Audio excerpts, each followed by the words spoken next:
You ever hear sirens pulling up to your own property and realize they weren't called for you, but because of you? The first flash of red and blue bounced off my ranch gate before I even set my drink down, cutting through the warm Texas night like a blade of cold light. The hum of engines rolling over gravel, tires crunching slow and deliberate like they were expecting trouble, like they'd already decided what kind of man I was before they even stepped out of those cruisers. And right behind them, standing stiff in her pressed white blazer like she owned the entire county, was Rebecca Hale, HOA president. Chin lifted, phone still clutched in her hand. That tight little smile stretched across her face like she'd finally caught me in something she could use, something she could control, and I could already hear her voice before she even opened her mouth, sharp, rehearsed, dripping with that fake civic concern she wore like perfume. That's him, officer. I told you. Illegal gathering, unauthorized use of land. This is a public safety issue. And I just stood there in the soft glow of my porch light. Boots planted in dust that's been in my family longer than she's been alive. The smell of mesquite smoke still hanging low from the grills, mixed with motor oil and warm night air, watching it all unfold like I wasn't the center of it, like I wasn't exactly where I wanted to be. Because here's the thing about people like Rebecca. They don't just want rules, they want power. And for the past 3 months since she got herself elected, she'd been trying to carve mine away inch by inch, sending letters about zoning violations that didn't exist, threatening fines for structures that predated her entire subdivision, showing up at my gate with that same clipboard and that same smile, talking about community standards like my land owed her anything, like my grandfather hadn't bought every acre of this place back when this was nothing but open sky and cattle trails, like she had any right to tell me what belonged here. And every time, I'd listen, nod once, and close the gate without a word. Not because I didn't have something to say, but because I knew something she didn't. Something she was about to learn the hard way tonight. Because the trucks parked along my drive weren't random. The men and women scattered across my property weren't just guests. And the quiet way they carried themselves, the clipped conversations, the glances that measured more than distance.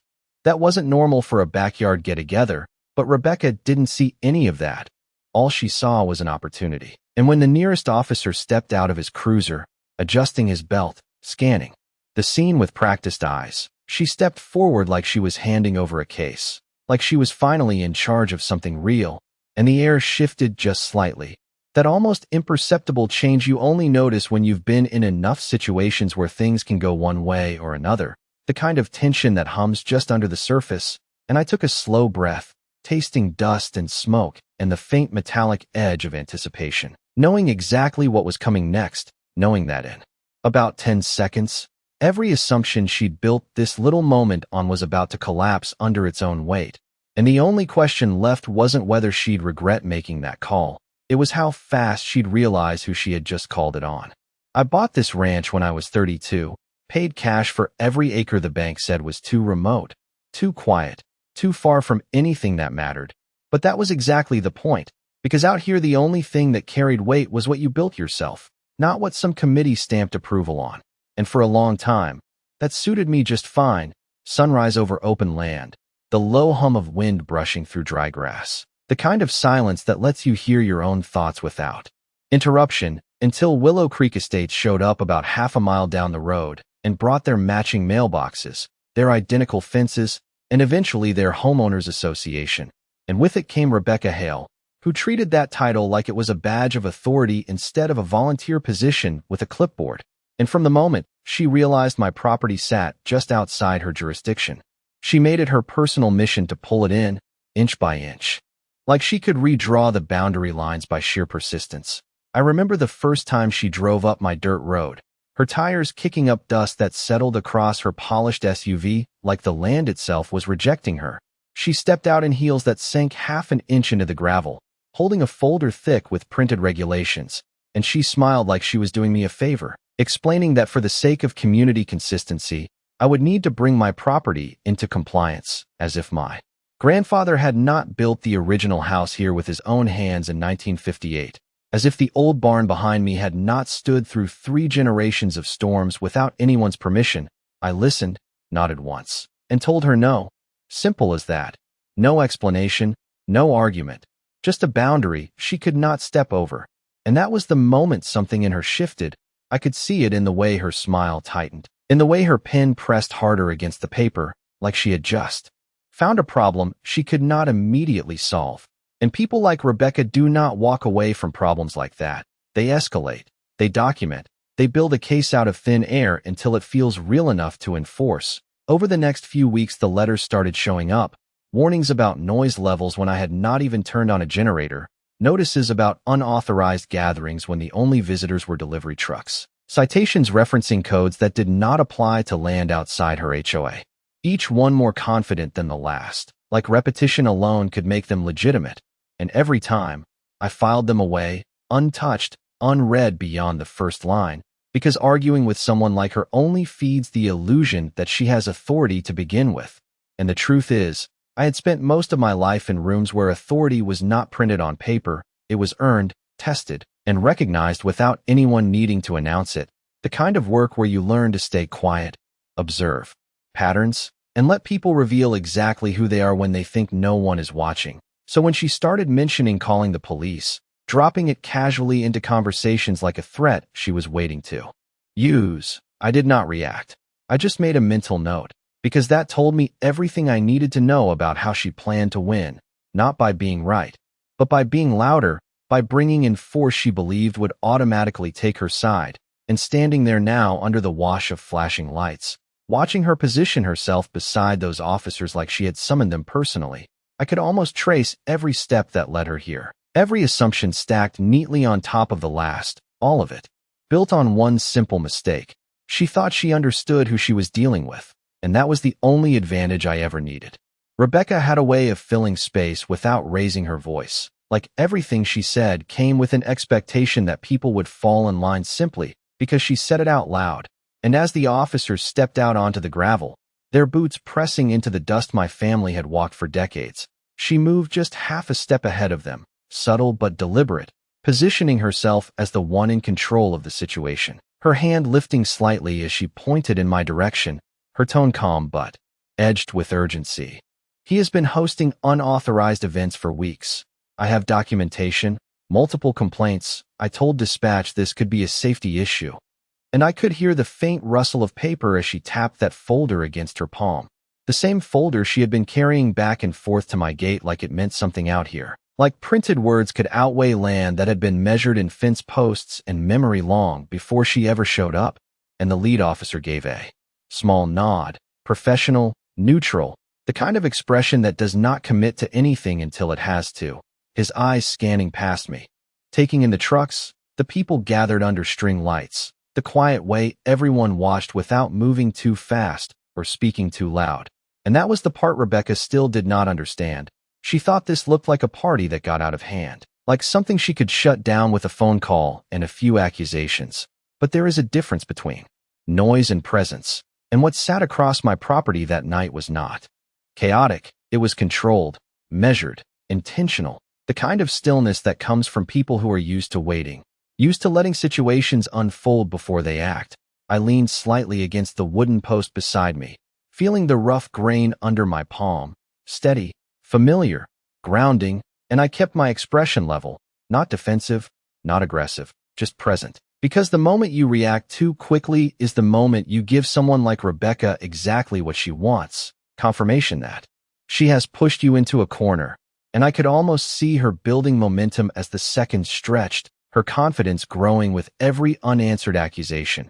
I have tried to handle this privately, she continued, her voice carrying just enough to reach the officers, but not enough to sound like she was shouting. But he refuses to cooperate. This is not how a community is supposed to function.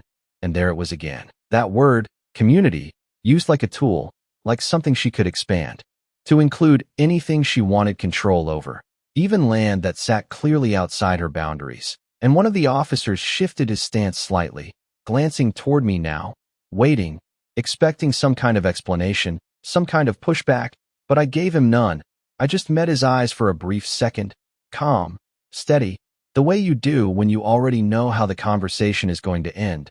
And then I looked past him, just for a moment, toward the line of trucks parked along the fence, toward the figures standing near them, hands relaxed, posture easy, but every movement precise. and I saw a few subtle things shift, a slight tilt of a head, the almost invisible adjustment of a sleeve. Signals so small most people would never notice them.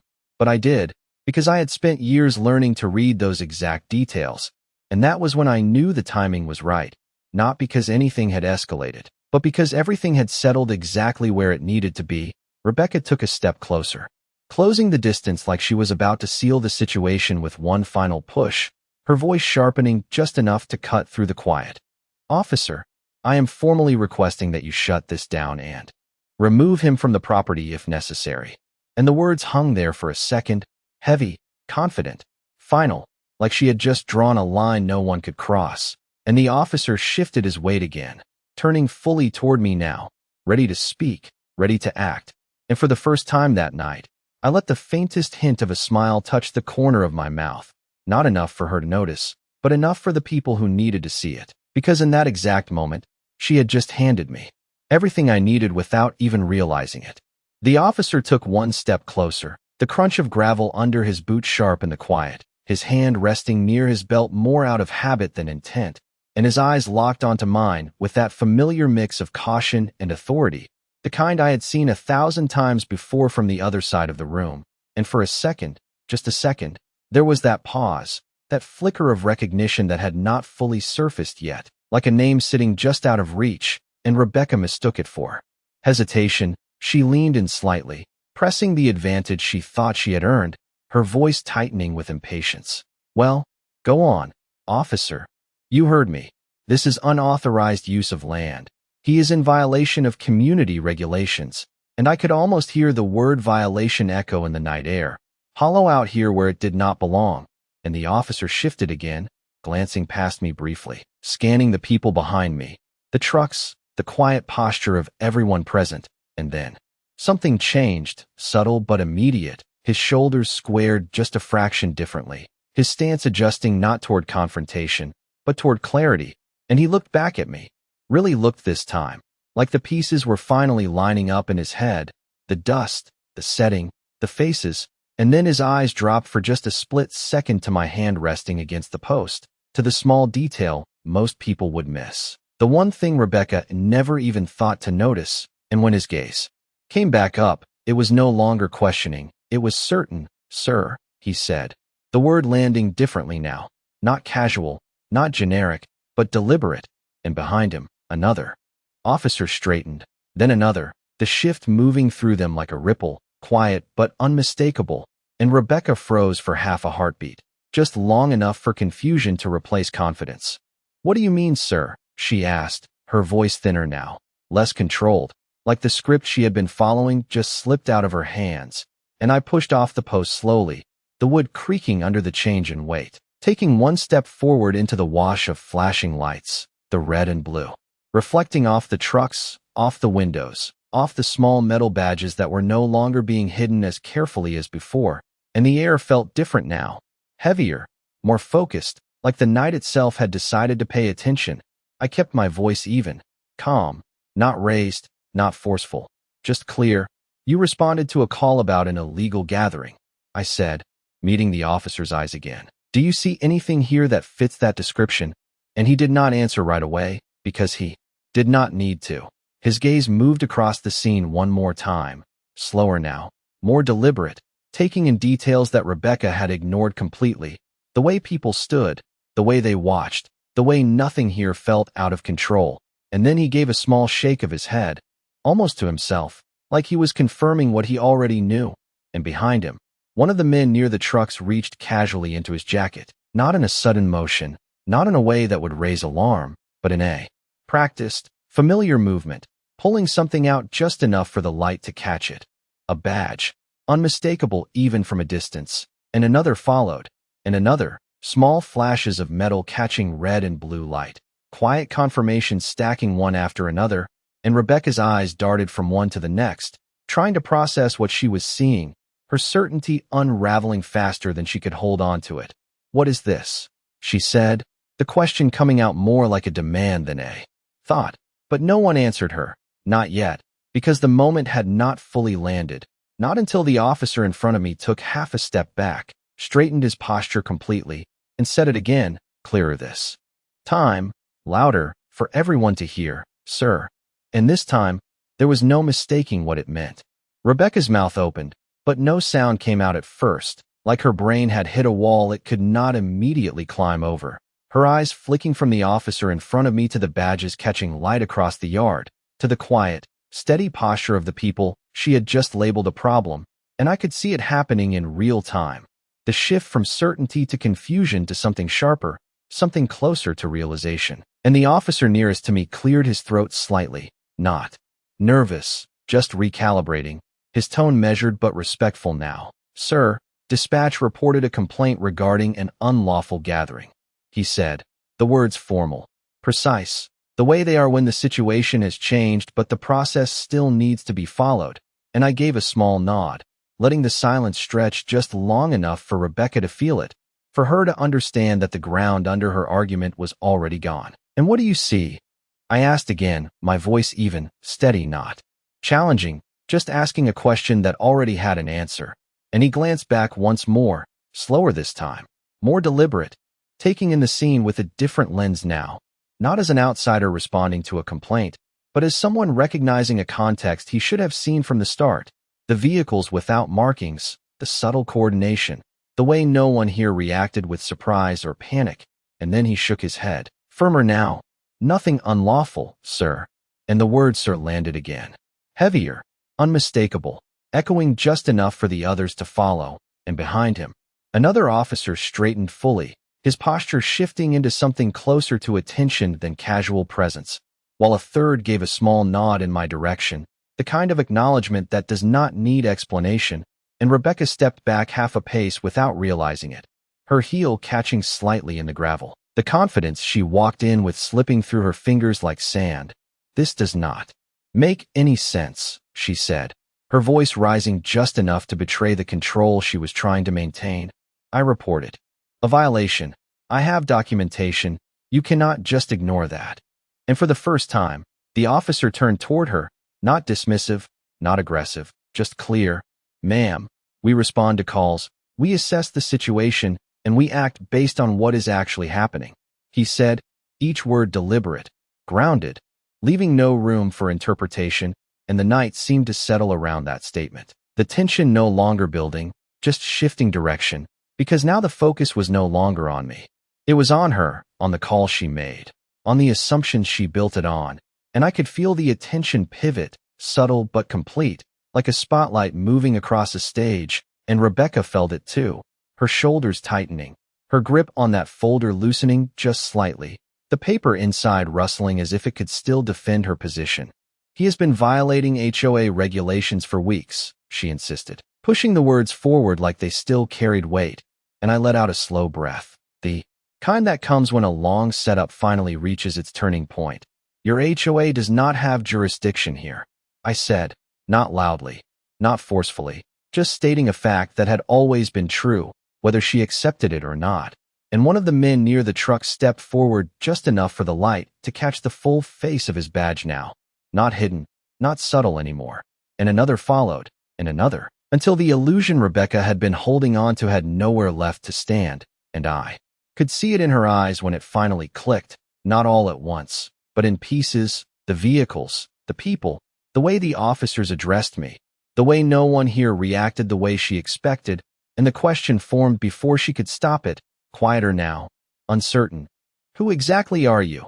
And for the first time that night, I did not leave that unanswered, because the moment she had been building toward had finally arrived, and it was time for her to understand exactly what she had walked into.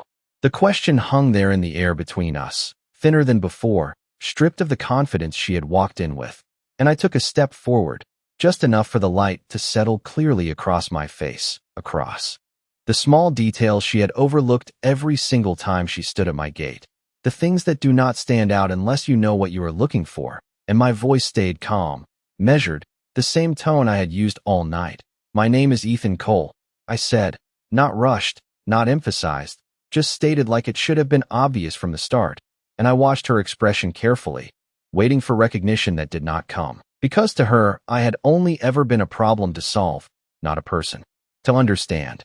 And that was the mistake. the same one she had been making since the day she first drove up my road. And I let a second pass before continuing, just enough for the silence to do its work. I run internal affairs for the county task force, and that was when it landed, not like a sudden impact, but like something heavy settling into place, her posture shifting, her shoulders tightening, her grip on that folder finally loosening enough for one corner of paper to slip out, catching the light as it fell slightly askew. And around us, the night seemed to exhale, the tension changing shape completely, because now everything that had been subtle was no longer hidden. The men and women behind me no longer just guests, but officers, investigators, people who had spent years learning how to read situations just like this one.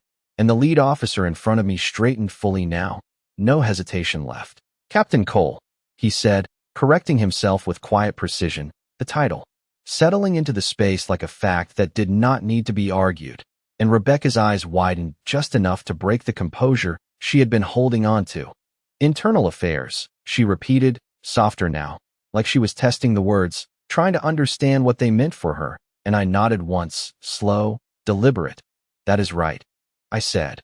"Which means when someone makes repeated calls about violations, about misuse of property, about safety concerns, those calls do not just disappear into a system, they get reviewed."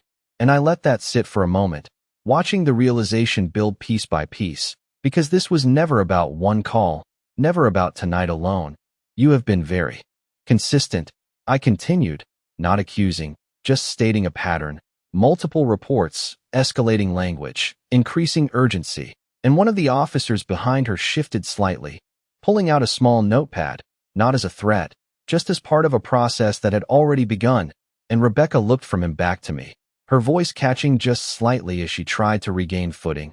"I was reporting legitimate concerns," she said, but the certainty was gone, replaced by something defensive, something uncertain, and I tilted my head just a fraction, considering her words. "That is what we are here to determine," I replied, calm, steady, the same tone I had held all night, because the truth is, authority does not need to get louder when it is real, it just needs to be recognized. And now, finally, she was starting to see it, not in the paperwork she carried, not in the rules she tried to enforce, but in the way the people around her stood, in the way they listened, in the way the situation had turned without anyone raising their voice. And the flashing lights that once looked like backup for her now painted a completely different picture, one where she was no longer directing anything, just standing in the middle of something she no longer controlled.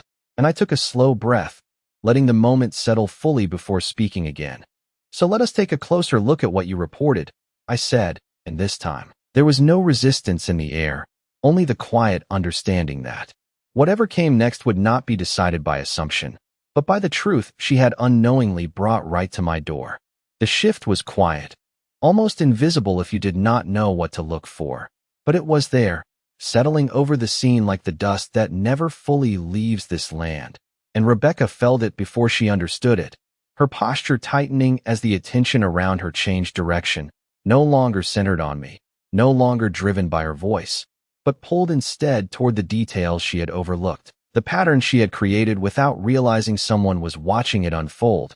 And the officer with the notepad stepped forward just slightly, flipping it open with a soft snap that sounded louder than it should have in the stillness, his pen moving with deliberate care. "Ma'am, can you confirm the nature of your complaint tonight?" he asked, calm, neutral, the same tone they use when the answer matters more than the question. And she hesitated, just for a second, long enough for uncertainty to show through. "Unauthorized gathering," she said, her voice steadier now, but thinner than before. "Possible code violations, disturbance."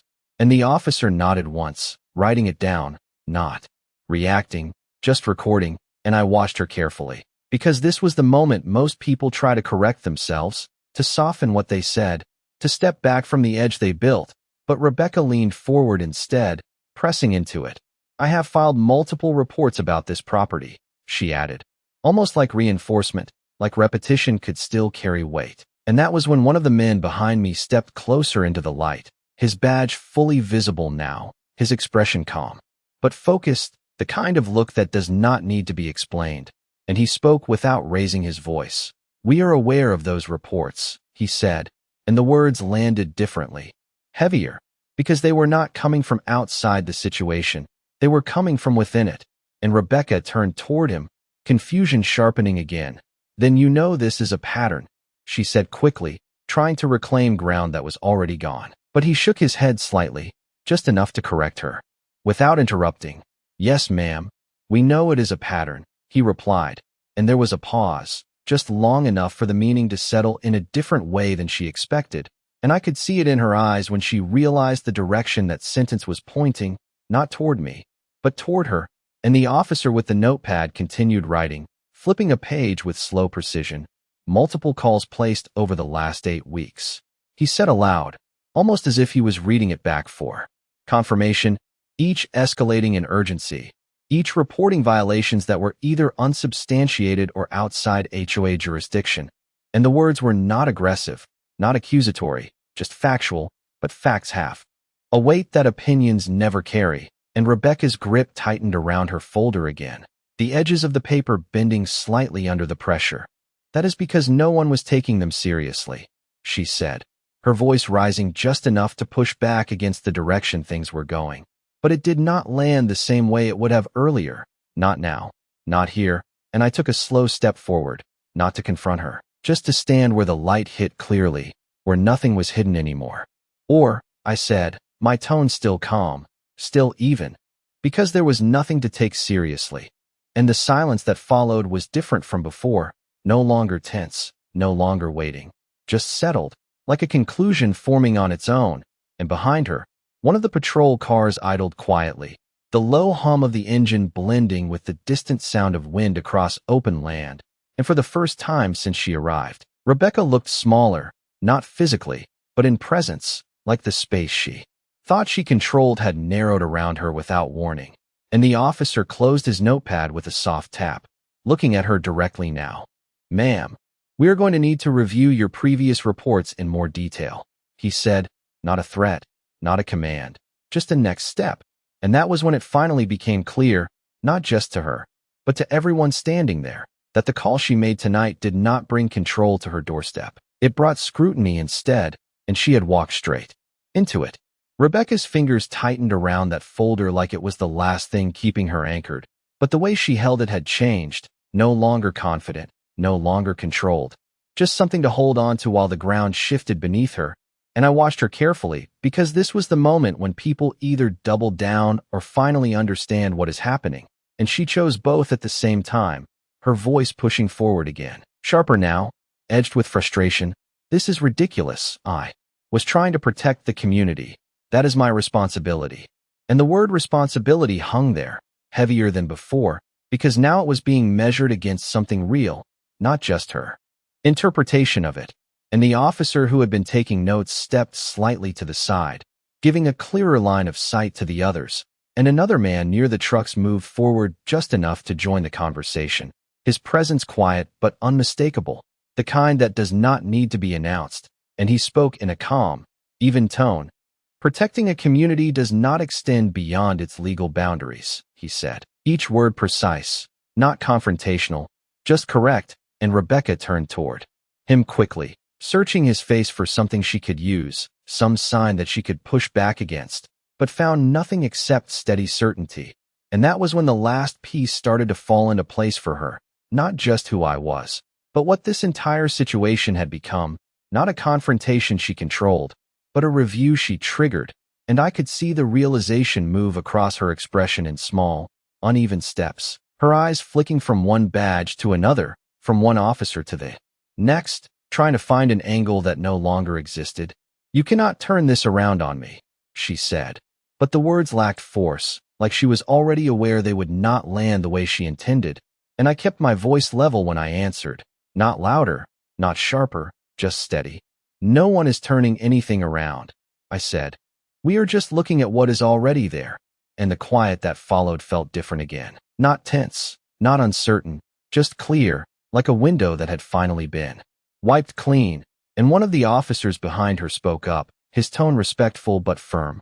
"Ma'am, misuse of emergency services is taken seriously," he said, not as a threat, just as a fact, and she flinched slightly at the phrasing, her shoulders drawing in just a fraction, the first real sign that she understood the weight of what she had done, and the night air seemed cooler now. The breeze moving across the open land carrying the faint scent of dust and wood smoke, grounding everything in a way that made the moment feel even more real, more final, and I could see her mind racing, trying to reframe what happened, trying to find a version of the story where she was still in control, but there was none left, not here, not with this many witnesses, not with the pattern already laid out in front of her, and I took a slow breath, letting the silence settle one last time before speaking again. You said this was about safety, I said, my tone unchanged. So let us be clear about what actually happened tonight. And I gestured lightly around us. Not dramatic, just enough to include everything in view. The people, the vehicles, the calm, controlled environment she had mistaken for chaos. You saw something you did not understand, I continued. And instead of asking, you escalated. And the words did not need emphasis because the truth of them was already visible, already undeniable. And Rebecca's gaze dropped for a brief moment before lifting again, her expression tighter now, more guarded, like she was bracing for what came next. And behind her, the officers remained still, attentive, not aggressive, just present, the kind of presence that does not force a conclusion but makes it inevitable. And that was when it became fully clear, not just to her, but to everyone standing there, that this was no longer her situation to manage, no longer her narrative to control. This was something else entirely now, something structured, something official, something that had been building long before tonight, and all she had done was bring it to the surface. Rebecca stood there for a long second, the weight of everything finally settling in, not all at once, but in quiet layers, the kind that do not hit you until there is nowhere left to step back to. And the flashing lights that once felt like reinforcement now painted her in sharp contrast against a situation she no longer understood. Her voice came out lower this time, less certain, like she was choosing each word carefully instead of throwing them forward. I did what I thought was right, she said, and for the first time that night, it sounded less like a statement and more like a defense, and I watched her without interrupting. Because sometimes the truth shows itself better when you let it sit in the open air, unchallenged, and one of the officers gave a small nod, not agreeing, just acknowledging that the statement had been made, before responding in the same steady tone that had carried through the entire scene.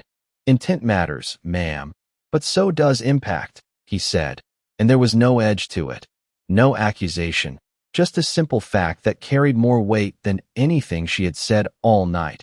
And she looked down at the folder in her hands, flipping it open like she could still find something inside that would restore the version of events she had built. But the pages only shifted under her fingers, thin and quiet, offering nothing back, and around us, the tension had fully dissolved, replaced by a calm clarity that made everything feel almost still, like the land itself had returned to its natural state now that the noise had settled. And I took a slow breath, letting the moment land completely before speaking again. This property has been here long before that subdivision, I said, my voice even, grounded. And it will still be here long after whatever policies you are trying to enforce change. Again, and she looked up at me, not defiant this time, not challenging, just listening. And that was the real shift, not in her posture, not in her tone, but in the fact that she was finally hearing something other than her own assumptions. And I continued, not to push, not to lecture, just to make something clear that should have been obvious from the start. You cannot manage what you do not understand, I said, and the words settled between us without resistance, because there was nothing left to argue against. And one of the officers closed his notepad with a soft tap, glancing toward the others as if confirming that everything that needed to be observed had been observed, and then back to Rebecca. We will follow up regarding your previous reports, he said, not harsh, not threatening, just the next step in a process she had unknowingly initiated, and she nodded slowly, almost automatically, like the realization had finally caught up to her actions, and the air shifted again. Not dramatically, just enough to signal that the moment had reached its end.